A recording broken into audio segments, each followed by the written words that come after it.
31 जुलाई 2019 की सुबह सुबह हमारे भारत के बेंगलोर के पास ही बने एक छोटे से गांव के लोग जब सुबह सुबह जंगल के आसपास घूम रहे थे, तब उन्हें वहां पर एक जवान लड़की की डेड बॉडी पड़ी हुई दिखाई दी। इसे देखकर वो सभी हैरान हो गए। तुरता फुर्ती में लोगों को आसपास से बुलाया गया और वहां सारे जमा हो चुके थे और तब यहाँ पर सबने मिलकर बेंगलोर पुलिस को फोन किया और तुरंत वहां उनको मौके पर बुलाया। पुलिस वहां पहुंची और जब उन्होंने लाश को पलटा तो उनका दिल दहल गया। क्योंकि उस लाश को इतनी बुरी तरह से बिगाड़ा गया था जिससे कई पुलिस वालों ने उल्टियां करनी स्टार्ट कर दी थी। जी हाँ, ये लाश किसकी थी और इसे किसने मारा था, इसके पीछे की पूरी कहानी क्या थी, सब कुछ बताऊंगा आपको इसके बारे में। लेकिन उससे पहले मेरा नाम है विकी और आप देख रहे हैं मिस्टीरियस दुनिया पॉडकास्ट का एक और बहुत ही कमाल का एपिसोड। आप प्लीज इस वीडियो को एक लाइक कर दें और कमेंट्स में पिक में लिख दें ताकि कल की वीडियो में मैं आपको शाउट आउट दे दूं। खैर, यहाँ पुलिस अब मौके पर पहुंच चुकी थी और लोगों को इधर उधर से हटाकर पुलिस अब उस डेड बॉडी को अपने कब्जे में ले चुकी थी और उसे वहां से उठाकर तुरंत यहाँ बेंगलोर के ही सिविल हॉस्पिटल में पहुंचाया गया। वहां डॉक्टर उसका पोस्टमार्टम करने वाले थे। साथ ही बेंगलोर के डीसीपी ने इस मर्डर की सख्ती से जांच करने के आदेश वहां की पुलिस को दे दिए थे। पुलिस अब क्राइम सीन की अच्छे से जांच कर रही थी, लेकिन यहाँ बहुत सारी दिक्कतें थी और वो दिक्कतें पुलिस के सामने आनी स्टार्ट हुई।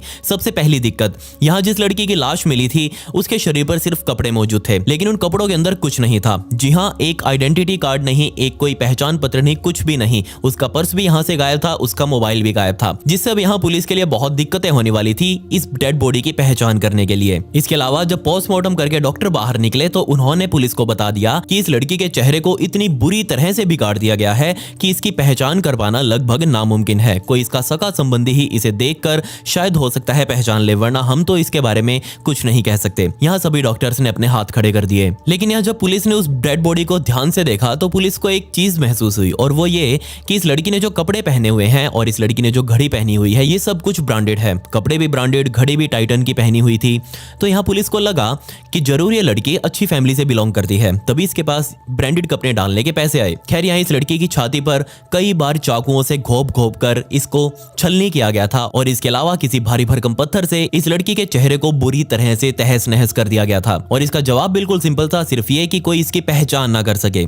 मतलब कातिल चाहता था कि इस लड़की की लाश हमेशा गुमनाम बनकर रह जाए। अब यहाँ पुलिस के सामने दो सबसे बड़े सवाल थे। पहला, ये लड़की थी कौन? दूसरा, इस लड़की का मर्डर किसने किया? तो यहाँ सबसे पहले पुलिस पहले सवाल को ही निपटाने वाली थी। इस लड़की की पहचान करना सबसे ज्यादा इंपॉर्टेंट काम था ताकि इस जांच को वो आगे बढ़ा सके। लेकिन सवाल अभी भी फिर यही था, पुलिस के पास लड़की के ब्रांडेड कपड़ों के अलावा कुछ भी मौजूद नहीं था। पुलिस ने शहर की सारी मिसिंग कंप्लेंट्स को खंगाला, लेकिन किसी में भी इस लड़की के जैसी दिखने वाली कोई मिसिंग कंप्लेंट।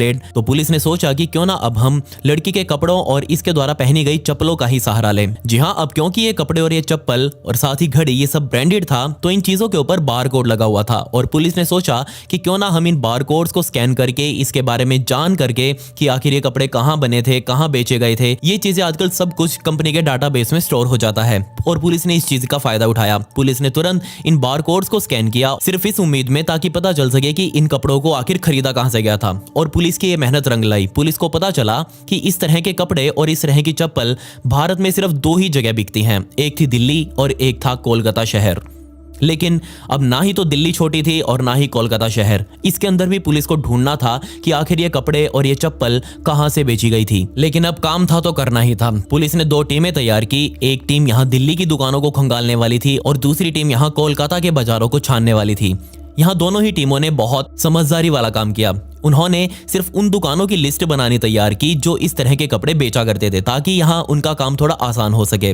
दुकानों की छटनी की जा चुकी थी और यहाँ उनके मालिकों से बात की गई और उनसे कहा गया कि वो पिछले 2 सालों की लिस्ट तैयार करें जब उन्होंने इस तरह के कपड़े किसी ग्राहक को बेचे हों, चाहे वो ऑनलाइन ही क्यों ना बेचे हों, चाहे वो ऑफलाइन ही क्यों ना बेचे हों। तो यहाँ पुलिस के सामने हजारों ऐसे कस्टमर्स की लिस्ट आ चुकी थी जिसमें इस तरह के कपड़े उन्होंने बेचे थे। इसके अलावा बेंगलुरु पुलिस ने दिल्ली और कोलकाता के सभी पुलिस स्टेशंस में इस शव की फोटोज को ट्रांसफर कर दिया था और अब यहाँ दिल्ली और कोलकाता के हर पुलिस स्टेशन में नोटिस बोर्ड पर इस शव की फोटो लगी हुई थी ताकि कोई तो सामने आए जो इस लड़की की पहचान कर सके। अब यहाँ फिर से जो टीमें तैयार की गई थी उनको रवाना किया गया बेंगलुरु से दिल्ली और कोलकाता के लिए। एक टीम यहाँ दिल्ली पहुंची और एक टीम यहाँ कोलकाता पहुंची और यहाँ कोलकाता वाली टीम की मेहनत रंग लाई। दिल्ली वाली टीम के हाथ खाली थे क्योंकि वहां कुछ था ही नहीं, जबकि इस केस की सारी जड़ें जुड़ी हुई थी कोलकाता से। जी हाँ, जो पुलिस टीम वहां जांच करने गई थी और जब वो न्यू टाउन पुलिस स्टेशन पहुंची तो उनको वहां उनके काम की जानकारी मिल गई। ऐसा इसलिए क्योंकि थाना न्यू टाउन में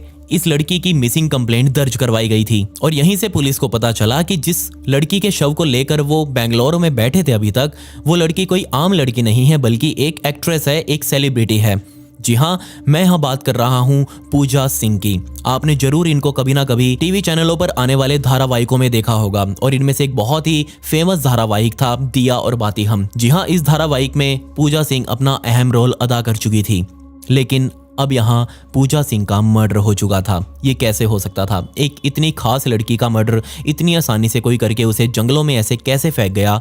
ये चीज़ अब पुलिस को सुलझानी थी और यकीन मानिए इसके पीछे की कहानी बहुत बहुत दिल दहला देने वाली है। वैसे तो पूजा सिंह इन धारावाहिकों में काम करके अच्छा खासा पैसा कमा रही थी, लेकिन इसके साथ ही वो फ्रीलांस मॉडलिंग भी किया करती थी, कई ब्रांड्स के लिए, कई इवेंट कंपनीज के लिए। तो यहाँ से उसके पास अच्छा खासा पैसा हो चुका था और साथ ही उसकी शादी भी हो चुकी थी और वो अपने पति सुदीप डे के साथ कोलकाता के न्यू टाउन इलाके में ही रहा करती थी। अब यहाँ पुलिस को इस लड़की की पहचान मिल चुकी थी, पुलिस को उसके पति का नाम मिल चुका था, तो सीधा पुलिस अब उसके घर ही पहुंची। सुदीप डे से बेंगलोर पुलिस ने बात करी और यहाँ सुदीप डे ने बताया कि उसकी पत्नी पूजा सिंह 29 जुलाई 2019 के दिन बेंगलोर की एक इवेंट मैनेजमेंट कंपनी के बुलावे पर कुछ शूट्स वगैरह के लिए बेंगलोर गई थी, लेकिन उसकी 31 जुलाई 2019 की सुबह सुबह ही रिटर्न की भी फ्लाइट थी और इसी फ्लाइट को पकड़कर वो वापस कोलकाता आने वाली थी। पूजा यहाँ अपने पति को पूरी तरह से अपडेट रख रही थी कि वो कितने बजे कहाँ पर मौजूद है और कब वो फ्लाइट पकड़कर वापस आ जाएगी। सब कुछ यहाँ सुदीप को पता था, लेकिन एक ही झटके में यहाँ पूजा सिंह का फोन बंद हो गया और जब सुदीप ने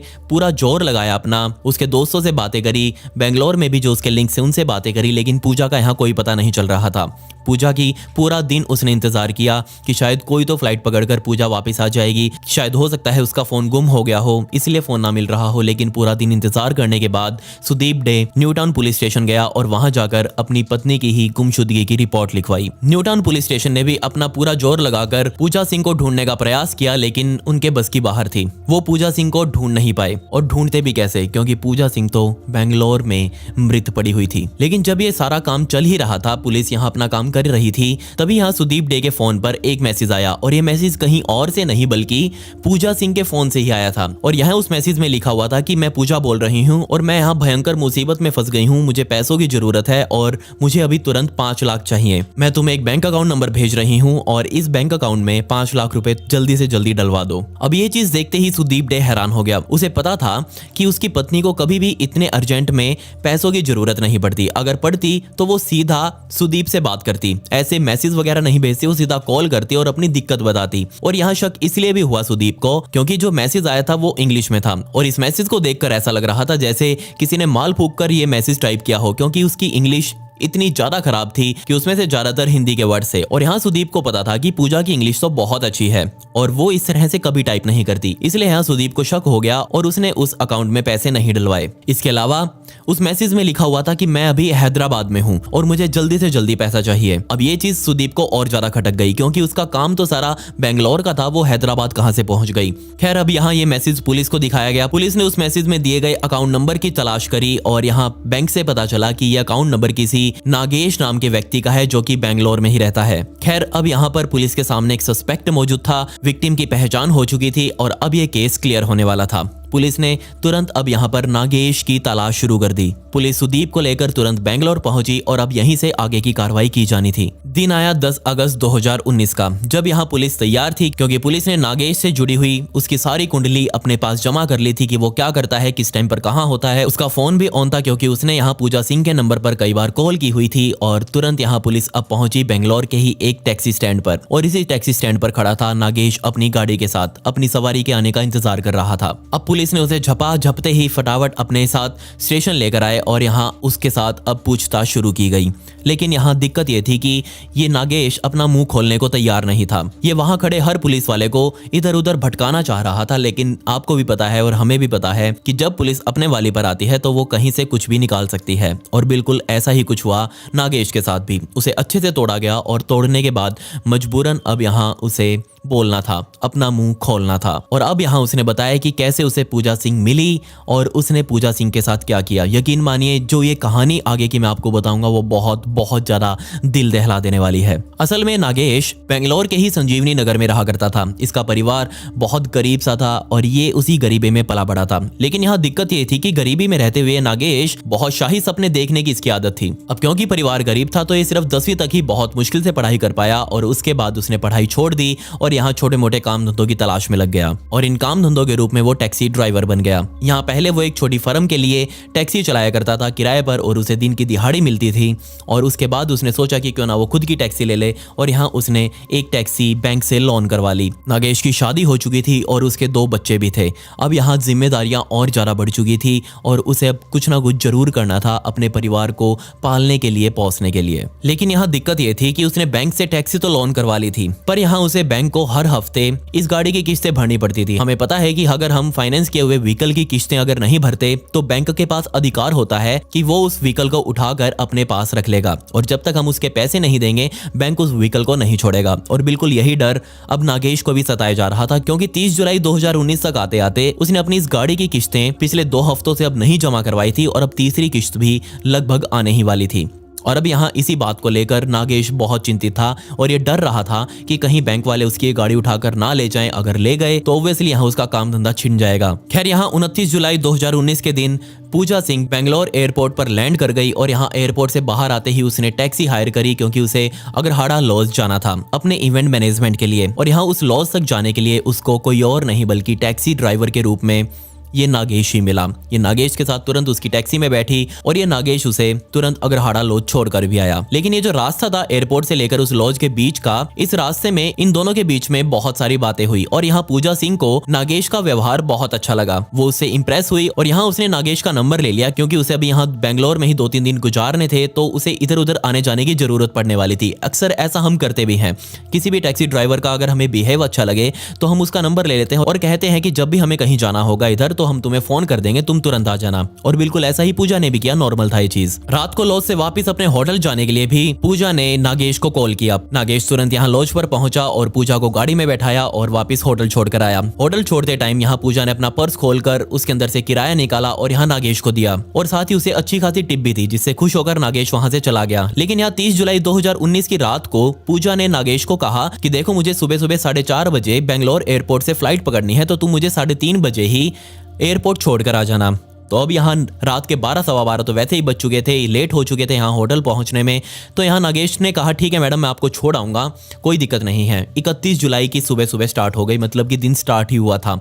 और यहाँ नागेश ने सोचा कि वो अब कहाँ इतनी दूर घर जाएगा अपने और वहाँ से वापस उसे 1-1.5 घंटे बाद निकलना पड़ेगा, गाड़ी का तेल भी लगेगा। इससे बढ़िया है कि मैं इस होटल की ही पार्किंग में अपनी गाड़ी को पार्क करके उसी के अंदर सो जाता हूँ और यहाँ जब भी मैडम का कॉल आएगा मैं उसे वहीं छोड़ाऊंगा। नागेश का प्लान यही था। उसने अपनी गाड़ी उसी होटल की पार्किंग में लगाई और अपनी जो ड्राइवर सीट होती है उसको लंबा किया और उसके ऊपर ही सो गया।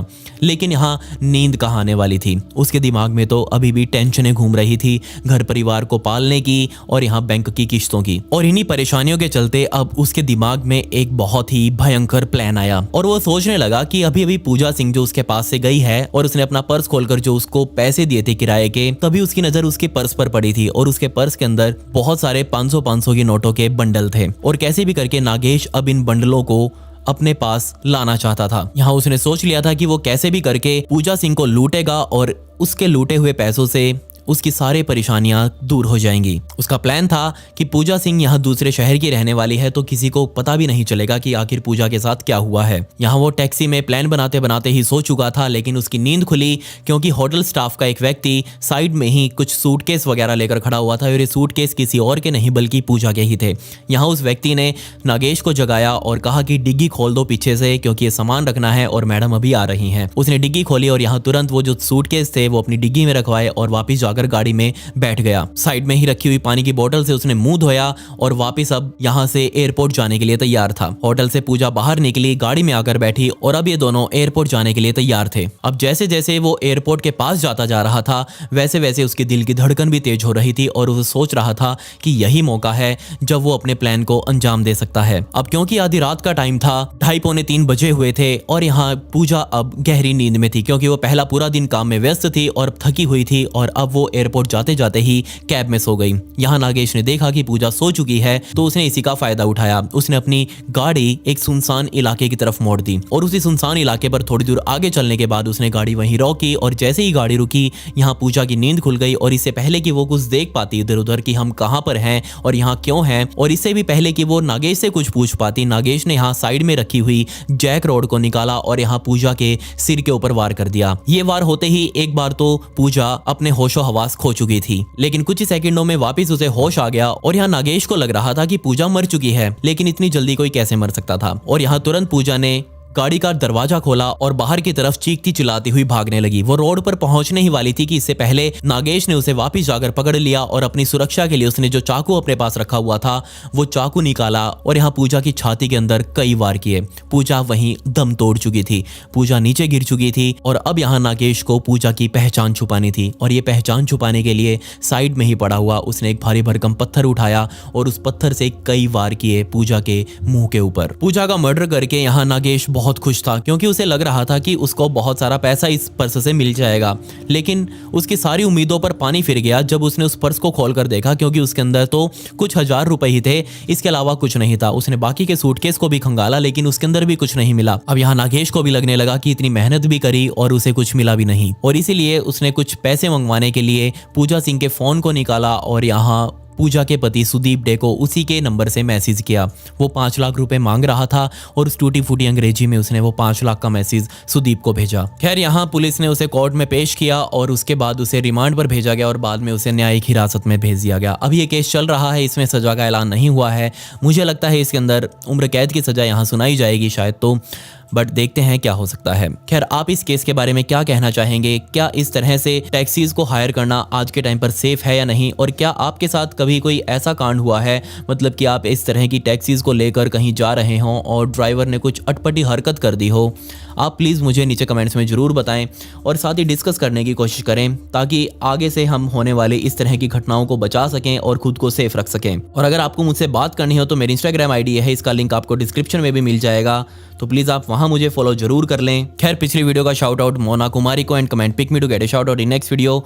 मिलते हैं अगली वीडियो में। ये वीडियो देखने के लिए धन्यवाद।